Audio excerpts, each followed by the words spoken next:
Hello there, people of the internet. Interesting topic for you guys today. Using your cheap, surplus ammunition that you can buy in bulk, like the type of stuff that you would stockpile, using that as your duty ammunition. And whenever I say duty ammunition, I'm not referring to, say, an actual service, like being a public servant, like law enforcement or something like that, or joining the military and doing active service somewhere overseas. I'm talking about here in the United States having a duty ammunition for, say, if you're going to do your duty and defend your home, or do your duty as a Minuteman with some sort of without rule of law situation, or insert hypothetical situation here that probably isn't going to happen. The discussion of using your dirt cheap stuff that you can find for your duty ammunition, it's typically going to be, we're going to be talking about rifle rounds in this particular video. We'll cover pistol rounds in another one because I got more specifics I want to cover with that. But it's typically going to be like a 5.56 round, and it's normally going to be a 55 grain lead core or a 62 grain green tip. Way more often than not, they're going to be a 55 grain lead core like what I have right here. And if you're going to be rocking something like this, then there's some caveats as to how good it is going to perform. A lot of people will tell you that things like this right here, the 55 grainer, will not do very well. And to those people, I simply ask them, like, what is your barrel length and what is your twist rate inside of your rifle? Because if somebody's going to be rocking 55 grain from a 7-inch AR barrel, then yeah, it's not going to do very well. You might want to get yourself like some 77 grain or even maybe heavier than that if your twist rate can stabilize it. But most of us are rocking a 16-inch barrel, and they are not the greatest of barrel length. I'm going to go ahead and say that right now. But at the distances that most of us would ever need to engage anything at here in the civilian lifestyle, a 16-inch barrel is going to serve you just fine. Out to like 300 yards, they absolutely still have enough velocity with a 55 grain bullet to be able to dump a tremendous amount of energy onto that target. The big issue with dumping energy on target is a lot of people have a 16-inch barreled rifle with a 1-in-twist barrel. Like this right here is a Radical Firearms AR, and it does in fact have a 1-in-7 twist barrel. And it's got a 16-inch barrel. And the issue with that is with 55 grain bullets, like what I have currently loaded inside this thing. I'm going to go ahead and pull the mag and show that the chamber is in fact clear, because I got the mag in this, but no round chambered. But the 55 grain bullet from a 1-in-7 twist and a short barrel just is not a good combination, simply because that 55 grain bullet is overstabilized. It's essentially spinning like a drill. And whenever it smacks onto a normal, like, human torso-sized target, it's going to continue to be spinning like a drill as it punches through that target. And then the tumbling that is supposed to transfer all that energy onto the target is going to occur outside of that human-sized torso, which is one of the reasons why something like a 55 grain ball round is not effective. So if you're rocking a 1-in-7 twist barrel, you might want to go with like a purpose-built fragmentation round. They're just not great for 55 grain ball rounds. They're not great against gelatinous targets and human-sized targets. Now, if you do want to rock that cheapo 55 grain ammo, I would recommend getting yourself maybe something like this if you are bound and determined to go with that 16-inch barrel. This right here is also a 16-inch barrel, but it's got a 1-in-9 twist. That 1-in-9 twist, although not nearly as good for 55 grain as, say, a 1-in-12 twist, like what I have right here on the M16. Technically, that's a 1-in-10, but most of your M16 barrels, if you're going with the original twist rate, is going to be a 1-in-12. Either that or a 1-in-7, which I still do not recommend for 55 grain.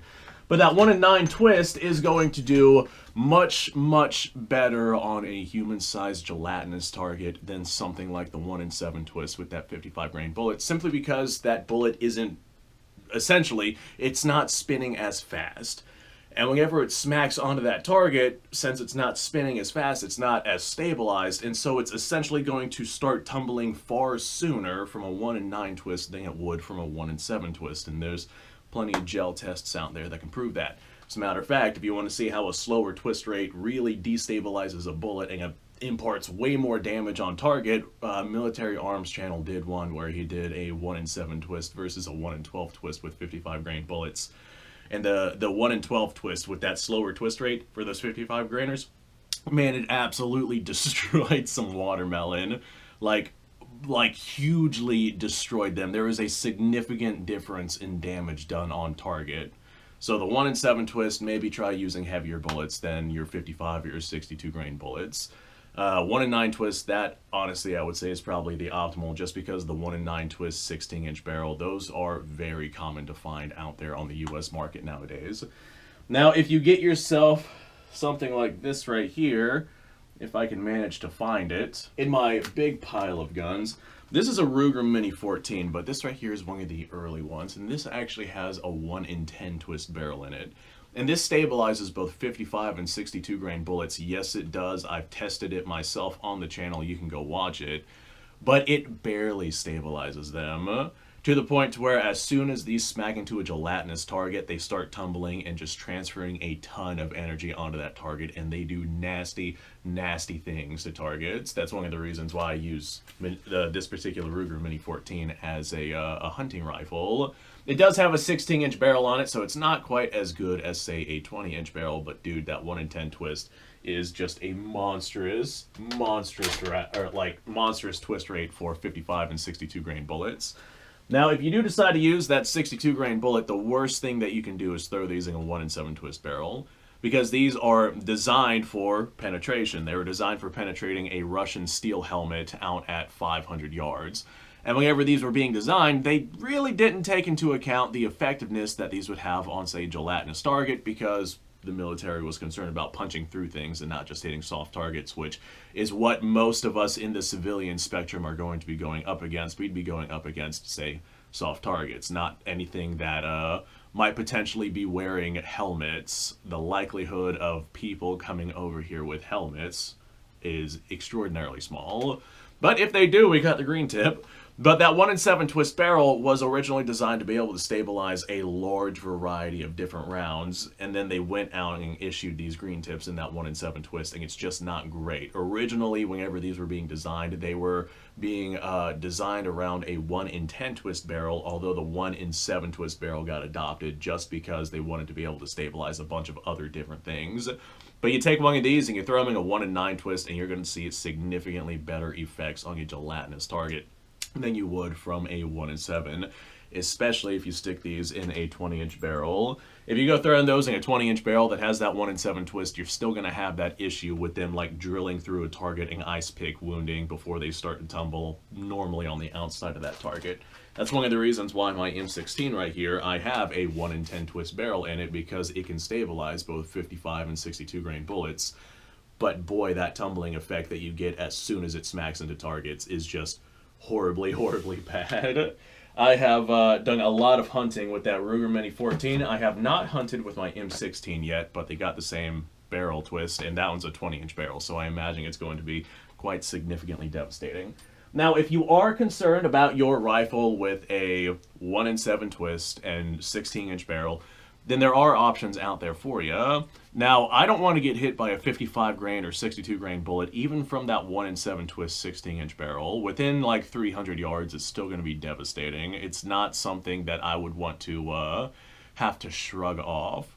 But what you can do, and what I have done on numerous occasions, is get your like 1,000-round bulk box of your cheapo 5.56 rounds, whether or not you want the green tips or the 55 grainers. Get that bulk box and then go out and get yourself like factory second fragmenting rounds, and then pull the bullets from, say, 100 rounds of your cheapo 55 grain or 62 grain, and then seat the bullets for these fragmentation rounds. And that's what I do.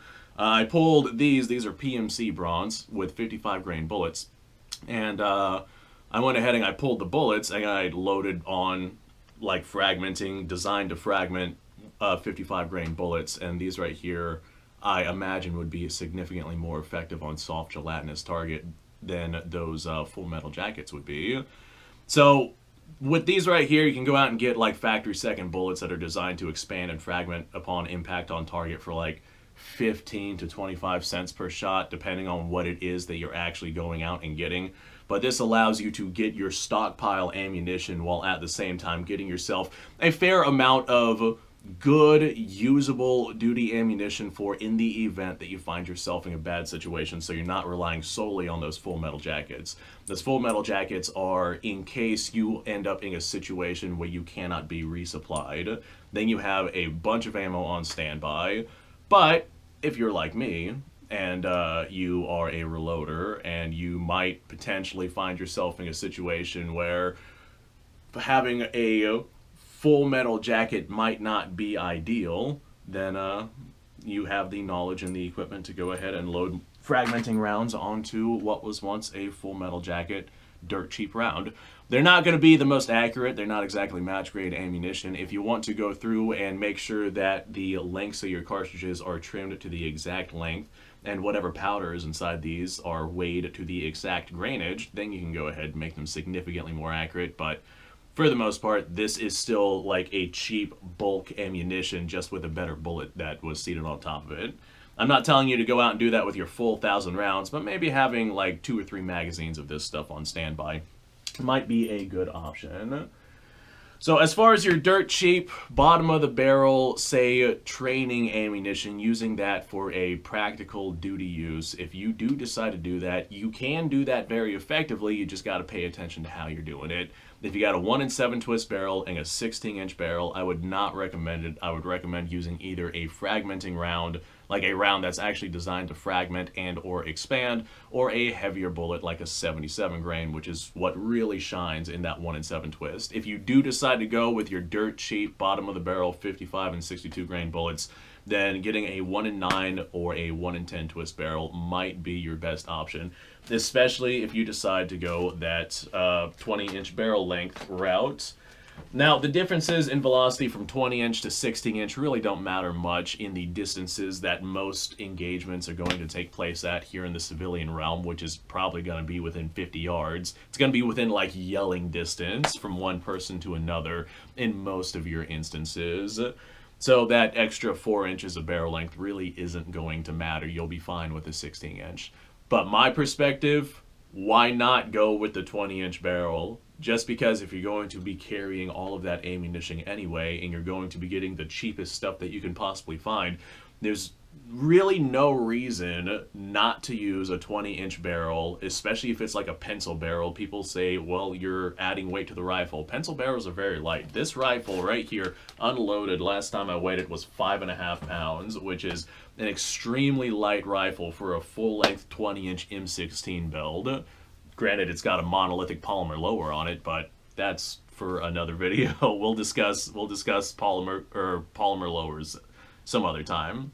But that extra 4 inches of barrel, you get that extra velocity, and it doesn't really cost you anything. I'm not exactly going to be doing any CQB work or anything like that. I'm not an operator.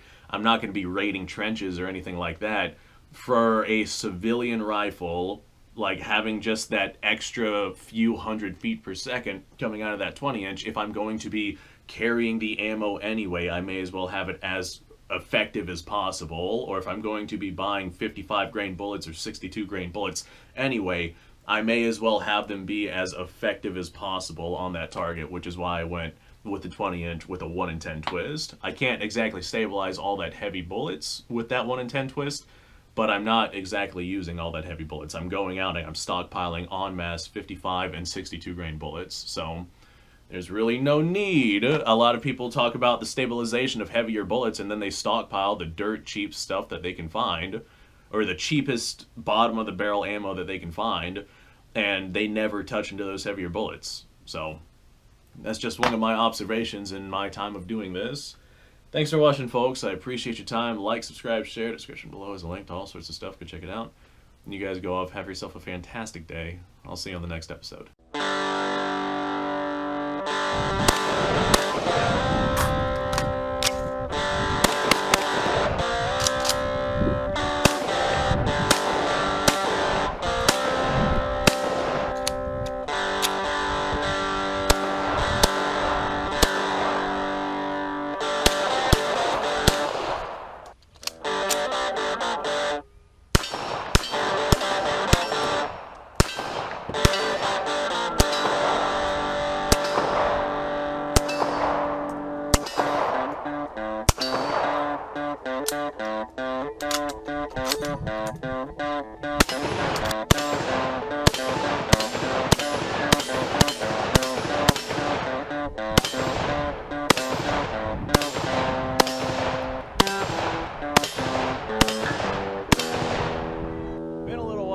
I've done this.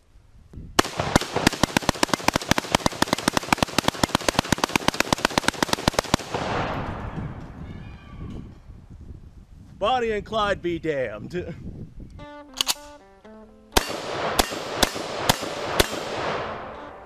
Poor man's Garen.